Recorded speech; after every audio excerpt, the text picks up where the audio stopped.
ചേട്ടാ,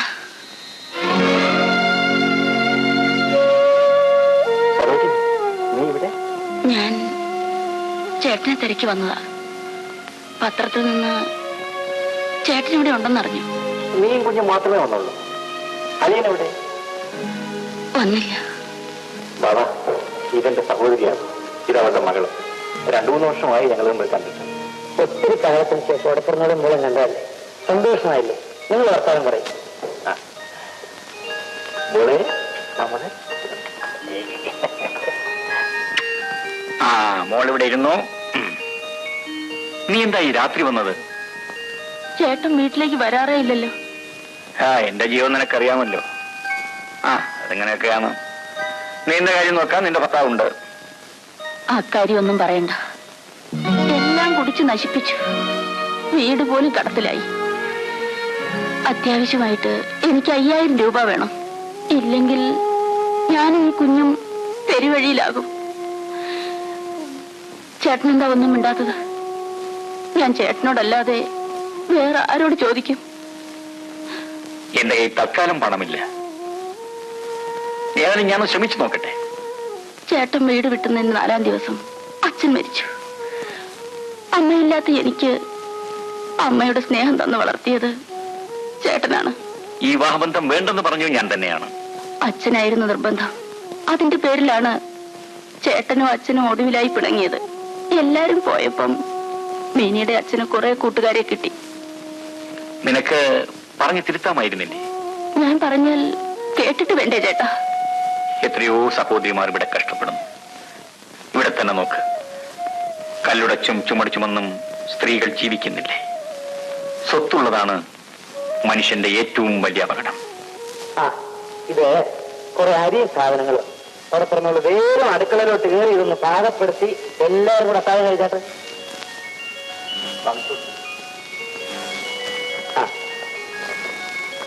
എടോ കംസ, എന്തോ കോഴി വറുത്ത് വളരെ നന്നായിരിക്കുന്നു. അങ്ങോട്ട് പറ. ഒന്നമ്മയാ വെപ്പുകാരി. എടോ സത്യം പറ, ഇവള് എന്റെ ആരാ? ആരാണെന്നോ? എന്റെ അമ്മയുടെ അനിയത്തിയുടെ ഭർത്താവിന്റെ സഹോദരിയുടെ മകളുടെ മകളാ. വളരെ അടുത്ത ബന്ധമാ സാറേ. എന്നിട്ടും താൻ എന്താ ഇതുവരെ ഇവളെ ആരുടെ കൂടെയും പറഞ്ഞയക്കാത്തത്? ഒത്തിണങ്ങിയ ഒരാളെ കിട്ടിയില്ല സാറേ. അത് മാത്രമല്ല, പരപുരുഷന്മാരെന്ന് വെച്ചാ പൊന്നമ്മയ്ക്ക് ചതുർത്തി കാണുന്ന പോലെ. എന്നിട്ട് ഇവളുടെ കാര്യം മുൻപ് ഇവിടെ നിന്ന് എഞ്ചിനീയറിനോട് പറഞ്ഞിട്ടുണ്ടല്ലോ. അയ്യോ, അത് അങ്ങേർക്ക് വയറ്റുകടി വന്നപ്പം പൊന്നമ്മയാ രാപ്പകലിരുന്ന് ശുശ്രൂഷിച്ചത്. ഒരു മനുഷ്യപ്പറ്റ് വേണ്ടായോ? അത് വേണം. പിന്നെ ചീഫ് എഞ്ചിനീയർ ഏമാൻ ഇടയ്ക്കിടയ്ക്ക് വരും. നേരത്തെ ഫോണിൽ വിളിച്ചു പറയും വെക്കാൻ പൊന്നമ്മ തന്നെ വേണോന്ന്. പ്രായമായ മനുഷ്യനാണേലും പൊന്നമ്മ വെച്ചു കൊടുക്കുന്നതാ അങ്ങേർക്ക് ഇഷ്ടം. ഒന്ന് ചുമ്മാ മാമ. ഞാൻ എവിടെ ആയാലും ഉള്ളതുപോലെ പറയൂടി സാറേ. പെണ്ണുങ്ങളായാൽ മാനം മര്യാദയായിട്ട് കഴിയണമെന്ന് എനിക്ക് വലിയ നിർബന്ധമാ. അല്ലെങ്കിൽ അരിഞ്ഞ ഞാൻ. കുട്ടമ്പിള്ളേ, എന്തോ? ഇനി താൻ പോയി ഊണ് കഴിക്കേ. സാറേ, ഊണിന് മുമ്പേ എനിക്ക് അല്പം ഡിപ്ലിക്കോസ് അടിക്കണം. ഡിപ്ലിക്കോസോ? അതിന്റെ ബല ഉള്ളതുകൊണ്ടല്ലേ ഈ പെൺകൊച്ചിനെ കാണാൻ കണ്ട അലവലാതികളൊന്നും ഇങ്ങോട്ട് വരാത്തത്. അത് ശരി. ഡേ, സാറിന് എന്ത് വേണോന്ന് വെച്ചാ കൊടുത്തേക്കണം. പെണ്ണമ്മേ, നിന്റെ ഈ ഞാണുമക്കളിയൊക്കെ കംസൻ അറിഞ്ഞൂടേടി? പിന്നില്ലേ, ആ ചേർത്താനും ഞാനിതിനൊക്കെ കമ്മീഷൻ കൊടുക്കണം. ആട്ടെ, ഞാൻ വന്നപ്പോ നീ എവിടെയായിരുന്നു? ഞാൻ കിടക്കുകയായിരുന്നു, നടുവേദനയായിട്ട്. നടുവിന് വേദന? അതെന്ത് പറ്റി? ഒന്നും അറിയാൻ വയ്യാത്ത പോലെ ചോദിക്കുന്നു. ഇന്നലെ എന്നെ ഒരു കൂടെ കണ്ണടയ്ക്കാൻ സമ്മതിച്ചു.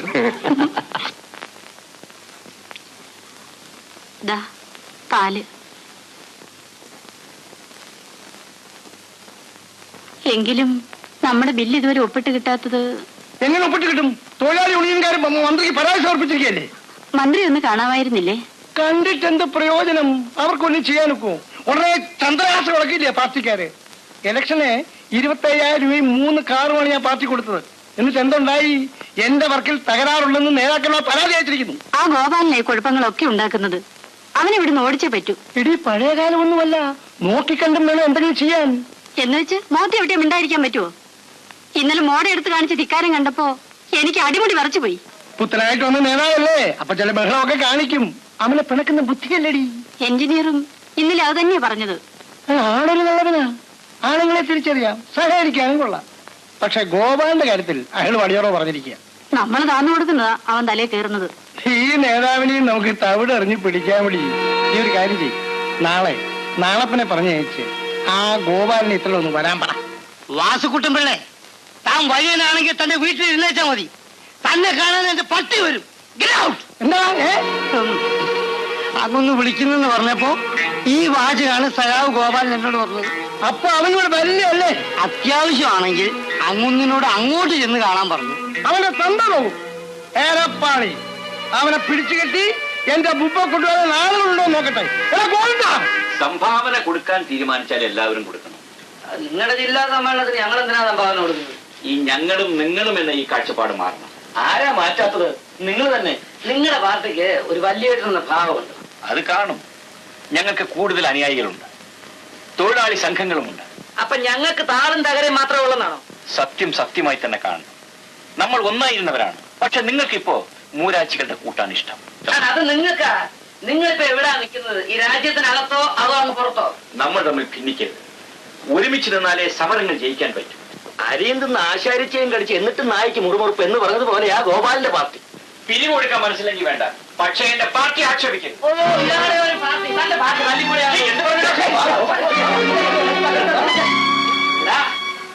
ആളാണെങ്കിൽ നീ ഇതിനകത്ത് ഇരിക്കുന്നിടത്തോളം കാലം ഈ ആംബിയൻസിനകത്ത് ഞാൻ കാലം കിട്ടും.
നീ 4-5 പേരോട് നിന്നെ അടിക്കുമ്പോ ഞാൻ നോക്കി നിൽക്കണോ? അടിക്കടാ.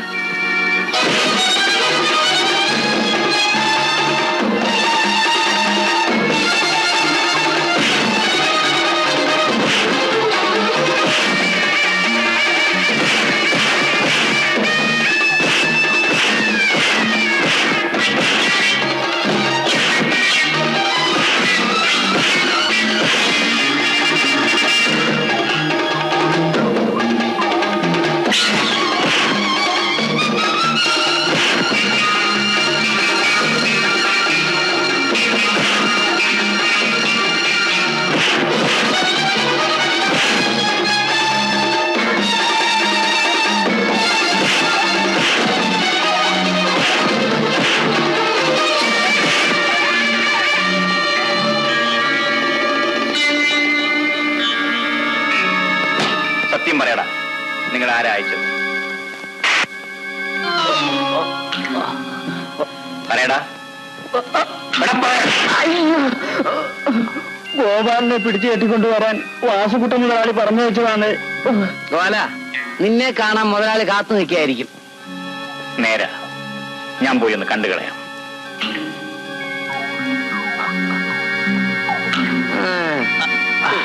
എടാ മണ്ടന്മാരെ, കൊല്ലക്കുടി ഒന്ന് സൂചിപ്പിക്കാമെന്ന് വിചാരിച്ചാൽ നടക്കുവോ? ആട്ടെ, മുതലാളി കാശ് വല്ലതും തന്നോ? വിഷമിക്കണ്ട, ഗോപാലൻ പോയി നിങ്ങളുടെ കാശ് മുഴുവൻ വാങ്ങിച്ചോണ്ട് വരും. അതുവരെ ഇവിടെ കിടന്നോ. ആ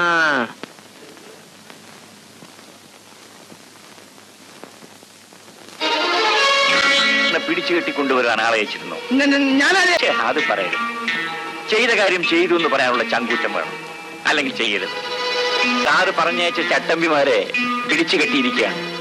വേണമെങ്കിൽ ഇപ്പൊ അഴിച്ചു വിട്ടു. നീ എന്നെ ആക്ഷേപിക്കണോ? ആക്ഷേപിക്കാൻ നിങ്ങൾക്ക് ആണത്വം വേണ്ടേ? ഒരു കൺട്രാക്ട് ഇറങ്ങിയിരിക്കുന്നു.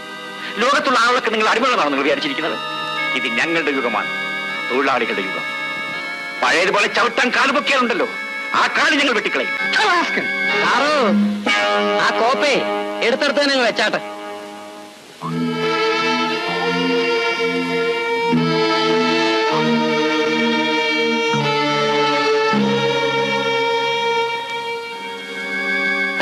സാറിനാ ഞങ്ങളൊക്കെ അണ്ണാനും പോയല്ലോ എന്ന് വിചാരിച്ചോ?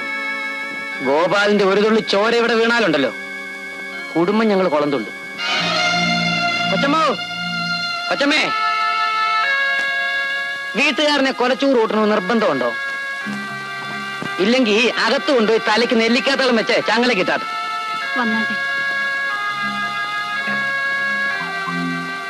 നീ എന്തിനിവിടെ വന്നു?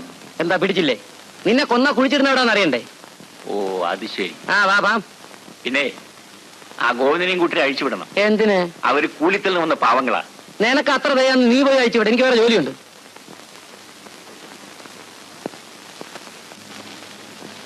ഒന്ന് എളുപ്പമാട്ടെ രാജലക്ഷ്മി. 6 മണിക്ക് തുടങ്ങുമെന്ന് അനൗൺസ് ചെയ്തിരിക്കുന്നത്. ആർട്സ് ക്ലബ് ഇനാഗ്രേഷന് കഴിഞ്ഞ വർഷം രാധയുടെ നൃത്തം ഉണ്ടായിരുന്നു. അന്ന് ഞാനാ പാടിയത്. രാധയോട് ചോദിക്കൂ. ആരാ രാധ പാടുന്നത്? രംഗേട്ടൻ. ആ പേര് പറഞ്ഞപ്പോൾ കഥാനായികയുടെ കവിളുകൾ ചുവന്നു. നീ അടി വാങ്ങിക്കും. ഓഹോ, എങ്ങനെ പാട്ട് പാടാനാണോ ഇവള് രാധയായിട്ട് ഒരുങ്ങുന്നത്? എടി വൃന്ദാവനമേ, രാധയ്ക്ക് അങ്ങോട്ട് മാത്രമേ പ്രേമമുള്ളൂ, അതോ കൃഷ്ണൻ ഇങ്ങോട്ടും ഉണ്ടോ? കൃത്യമായിട്ട് അറിയാൻ വയ്യ. പാട്ടുകാരനും കവിയും ആയതുകൊണ്ട് നടപ്പ് പ്രേമം 4-5 കാണും. മത്സരിച്ചാൽ രാധയ്ക്ക് ലിസ്റ്റിൽ ഫസ്റ്റ് റാങ്ക് കിട്ടുമോ? അവളുടെ ശ്രമം പോലെ ഇരിക്കും. ഒന്ന് മതിയാക്കിനിട്ട് കിളിയല്ലേ സുനിന്തേ. പയ്യന് വേണമെങ്കിൽ അങ്ങോട്ട് തട്ടിയിട്ട് തരാം. പക്ഷേ പാവപ്പെട്ടവനാ, പാട്ട് മാത്രമേ ഉള്ളൂ. എങ്കിലും ഒന്നുണ്ട്, വലിയ കഞ്ചാവല്ല. അയ്യോ, മേക്കപ്പ് ഇതുവരെ കഴിഞ്ഞില്ലേ? ഒന്ന് വേഗമാകട്ടെ, മീറ്റിംഗ് കഴിഞ്ഞു. വരുന്ന my dear coworkers and students, please, കലാപരിപാടികൾ ആരംഭിക്കുകയാണ്. ഇതിൽ പങ്കെടുക്കുന്ന എല്ലാവരും നിങ്ങളുടെ സഹപാഠികളാണെന്ന് ഞാൻ പറയേണ്ടതില്ലല്ലോ. ആദ്യത്തെ ഐറ്റം രാധാകൃഷ്ണ നൃത്തമാണ്. അവതരിപ്പിക്കുന്നത് മിസ്റ്റർ ഗംഗനും കൂട്ടുകാരികളുമാണ്. നിങ്ങൾ അച്ചടക്കത്തോടെ ഇരുന്ന് ഈ പരിപാടികൾ വിജയിപ്പിക്കണമെന്ന് ഞാൻ അഭ്യർത്ഥിക്കുന്നു.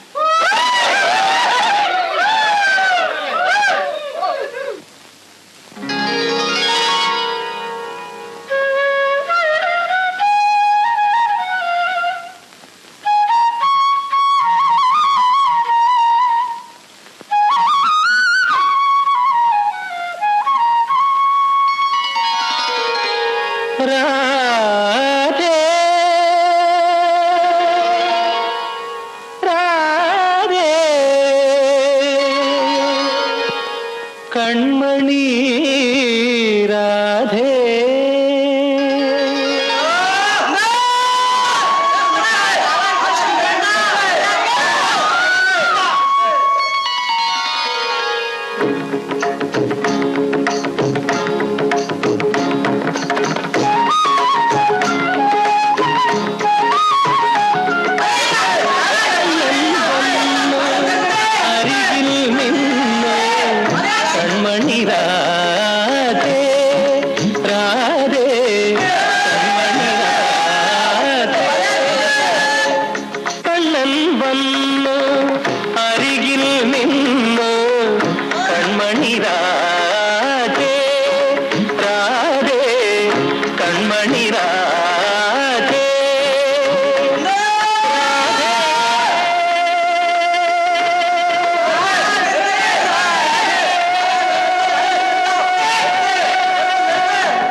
എന്ത് ചെയ്യാനാ? Radhakrishna rock control.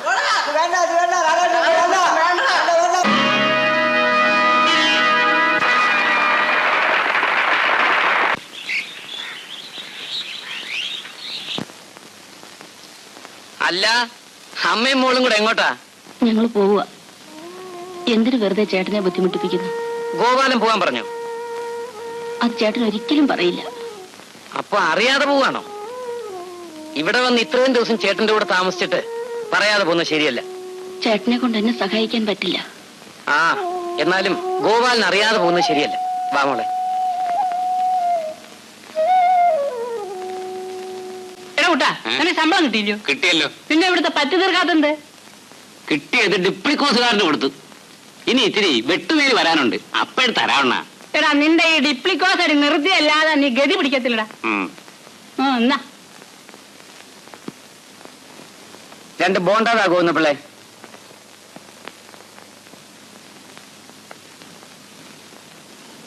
ബാവാ, ഇതാരാ? ഇത് നമ്മുടെ ഗോപാലന്റെ ഉടപ്പിറന്നോളും കുഞ്ഞുവാ. ഗോപാലിന് സ്വന്തക്കാരും ബന്ധുക്കളൊക്കെ ഉണ്ടോ?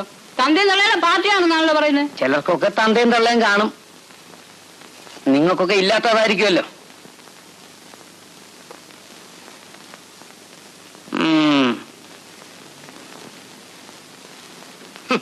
ചേട്ടാ, അവൻ നമ്മക്കിട്ടൊരു വെപ്പ് വെച്ചിട്ടാണല്ലോ പോയത്. അവൻ വയ്ക്കുന്നവനാടാ. നീ ആ കൊച്ചിന്റെ മോന്തെ ശ്രദ്ധിച്ചോ? ഇല്ല. ബാവയുടെ തനി സ്വരൂപല്ലയോ? നേരോ? ആ, എന്നാലും നമ്മുടെ ജാതിക്കാരിച്ച ഒരു പെണ്ണ് ഇങ്ങനെ നശിച്ചു പോയല്ലോടാ. നീ എവിടെ പോയിരുന്നു? അവര് വീട്ടിൽ താൻ ഇറങ്ങിയതാ. വഴിക്ക് ഞാൻ കണ്ടു, കൂട്ടിക്കൊണ്ട് പോകുന്നു. നീ എന്താ പറയാതെ പോയത്? ഞാൻ വെറുതെ ഈ വീട്ടിൽ നിന്ന് ചേട്ടനെ വിഷമിപ്പിച്ചിട്ട് എന്താ കാര്യം? പോലെ പാർട്ടി ബന്ധങ്ങൾ പോലെ കുടുംബ ബന്ധങ്ങളും വലുതാ, അത് നീ മറക്കരുത്.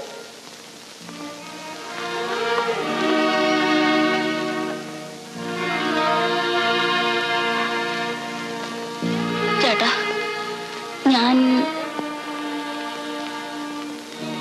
നീ പോകണ്ട. പൊന്നമ്മേ, വേഗം കാപ്പി കൊണ്ടുപാടി. ഇന്നെന്താ ഇത്ര ധൃതി? ഇങ്ങോട്ടാ, പതിവില്ലാതെ. അല്ല, ക്യാമ്പിനും ആയിരിക്കും. ഏയ്, ഞാൻ വർക്കിംഗ് സ്പോട്ടിലേക്കാ. വർക്കിംഗ് സ്പോട്ടിലേക്കോ? അതെന്താ പതിവില്ലാതെ? വർക്കിംഗ് സ്പോട്ടിലേക്ക് ഞാൻ പോകാതിരുന്നാ പറ്റുമോ? അവന്മാരുടെ ഭരണല്ലേ, വല്ലവനും വല്ലതും എഴുതി വെച്ചാൽ കുഴപ്പമാവും. നേരാ, നീർക്കോടി ഓടിച്ചാലോ അത്താഴം മുടങ്ങുമല്ലോ. ആട്ടെ, ബില്ലിന്റെ കാര്യം എന്തായി? എന്താകാനാ, ഇതിന്റെയൊക്കെ പെറ്റീഷൻ കാരണമല്ലേ എന്റെ ബില്ല് തടഞ്ഞു വെച്ചിരിക്കുന്നത്. അങ്ങനെയൊന്നും തടയാൻ പറ്റില്ല ചേട്ടാ. ഞാനിവിടെ എഞ്ചിനീയർ ആയിരിക്കുകയാണെങ്കിൽ ഈ ബില്ല് പാസ്സാക്കി എടുക്കും. പാസ്സാക്കിയാലും ഇല്ലെങ്കിലും നമ്മുടെ നിലനിൽപ്പിന് ഈ ഗോപാലിനെ നിലയ്ക്ക് നിർത്തിയേ പറ്റൂ. ഒന്നുകിൽ പിണങ്ങി, അല്ലെങ്കിൽ ഇണങ്ങി. ആ തെണ്ടി പരിശോധനയോട് ഇണങ്ങാനോ? സാറിനത് പറയാം, അവരുടെ കയ്യിലാ ഭരണം. അതുകൊണ്ട് ഗോപാലിനെ പോക്കറ്റിലാക്കുന്ന ആ ബുദ്ധി. ഈ അഭിപ്രായം സ്വന്തമോ അതോ വീട്ടുകാരിയുടേതോ? ആ, വീട്ടുകാരുടെ ആണെന്ന് വെച്ചോ. സാറേ, വയസ്സന്മാര് ഭരിച്ച് തോറ്റപ്പഴി അവള് രംഗത്ത് വന്നത്. അപ്പൊ പെൺബുദ്ധി എന്ന് പറ. സാറേ, പെൺബുദ്ധി പൊൻബുദ്ധി എന്നല്ലയോ? ഇപ്പൊ പെൺബുദ്ധിയല്ലേ ജയിച്ചിരിക്കുന്നത്. Sir working സ്പോട്ടിലേക്കാണോ? ആ, എന്നാ